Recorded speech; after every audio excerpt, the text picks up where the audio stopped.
Assalamualaikum warahmatullahi wabarakatuh. Perkenalkan, nama saya Sufika Lubis, mahasiswa Sarjana Ilmu Pemerintahan. Ini saya akan mempresentasikan tugas ketiga saya di mata kuliah Manajemen Pelayanan Publik yang bertema solusi inovatif dan strategi implementasi pelayanan publik pada Dinas Sosial Kabupaten Rokan Hilir melalui Sistem Informasi Terpadu Bantuan Sosial atau SIBansos Rohil. Presentasi saya lengkapi dengan kata pengantar dan juga pendahuluan. Di sini saya melampirkan latar belakang penulisan, juga rumusan masalah. Yang pertama, apa solusi inovatif yang relevan untuk memperbaiki masalah pelayanan publik di Dinas Sosial Kabupaten Rokan Hilir? Yang kedua, bagaimana strategi implementasi solusi tersebut agar bisa efektif diterapkan melalui SIBansos Rohil? Yang ketiga, teori pelayanan publik apa yang mendukung solusi yang ditawarkan? Dan keempat, apa dampak positif yang dihasilkan dari penerapan inovasi tersebut? Kemudian saya juga menuliskan tujuan penulisan, kegunaan penulisan, dan di bab 2 saya melampirkan kajian pustaka, juga melampirkan teori pelayanan publik, yaitu teori New Public Service, teori Good Governance, model kualitas pelayanan SOLVE, dan teori e-government. Juga di bab 3 saya menyampaikan teknik pengumpulan data. Ada beberapa teknik yang saya gunakan, yaitu studi literatur, studi dokumentasi, dan observasi tidak langsung. Kemudian di bab 4 saya mengukakan hasil pembahasan, yaitu di sini saya menjelaskan identifikasi permasalahannya yang mengacu pada tugas 1 dan tugas 2, yaitu mengenai pelayanan bantuan sosial di Rohil yang meliputi data tidak mutakhir dan tidak terintegrasi antar instansi, kemudian proses verifikasi manual yang lambat dan rawan kesalahan, kemudian kurangnya transparansi mengenai status penyaluran bantuan sosial, kemudian rendahnya literasi digital baik pada perangkat desa maupun masyarakat.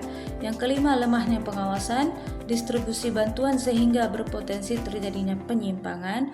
Yang keenam, tidak adanya sistem pelacakan bantuan secara real time. Kemudian masalah data bansos yang tidak akurat dan tidak terintegrasi. Saya juga menjabarkan solusi yang ditawarkan, yaitu integrasi data terpadu satu pintu melalui SIBansos, dasar teorinya, dan dampak positif yang disebabkan oleh data satu pintu melalui SIBansos. Yang kedua, masalah kurangnya transparansi penyaluran bantuan. Di sini saya juga menawarkan solusi yang ditawarkan, yaitu fitur lacak Bansos Rohil, kemudian dasar teorinya, juga dampak positifnya. Yang ketiga, saya mengemukakan masalah verifikasi manual, lambat dan rentan manipulasi. Di sini saya juga menjabarkan solusi yang ditawarkan, yaitu melalui tim verifikasi digital atau TVD berbasis aplikasi, dasar teorinya, dan juga dampak positifnya.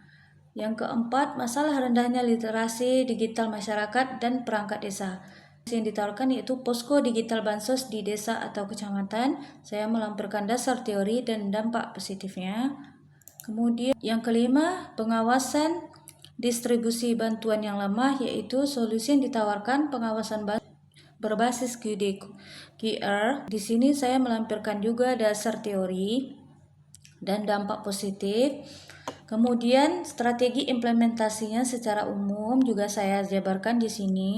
Yang kedua, solusi inovatif. Yang ketiga, penerapan fitur tracking bantuan sosial. Ketiga, pembentukan tim verifikasi digital atau TVD berbasis aplikasi mobile. Di sini juga ada teori dan dampaknya.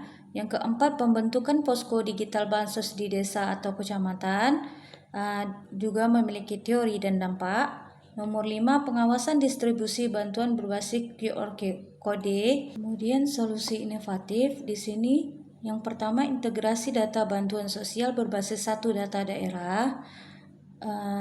Yang kedua, penerapan fitur tracking bantuan sosial atau lacak Bansos Rohil.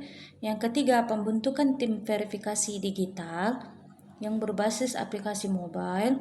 Yang keempat, pembentukan posko digital Bansos di kecamatan atau desa. Yang kelima, pengawasan distribusi bantuan sosial berbasis kode QR. Kemudian strategi implementasinya yaitu sosialisasi dan edukasi publik, pelatihan sumber daya manusia, peningkatan infrastruktur teknologi, kolaborasi lintas instansi, pilot project, monitoring dan evaluasi berkala, dan perbaikan dan inovasi yang berkelanjutan.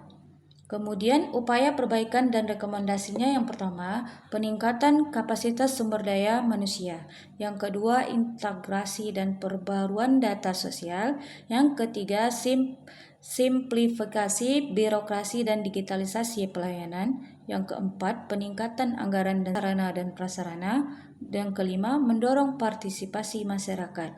Untuk pemikiran singkatnya, dapat digambarkan sebagai kualitas pelayanan publik itu dipengaruhi oleh sumber daya aparaturnya, sistem dan prosedur pelayanannya, sarana dan prasarana, partisipasi masyarakat, dan komitmen pemimpin yang berpengaruh kepada tingkat kepuasan dan kepercayaan publik.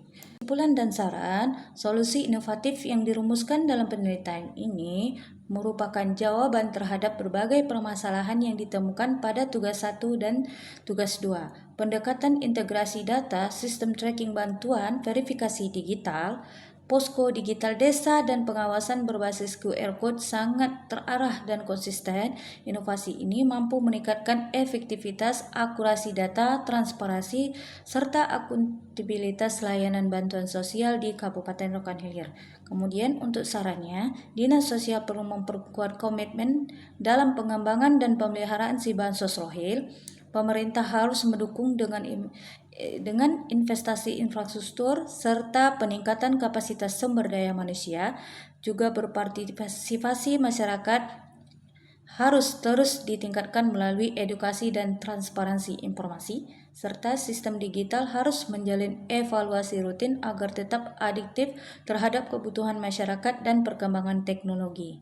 Sekian dan terima kasih untuk presentasi saya. Mudah-mudahan dapat diterima oleh Ibu dosen.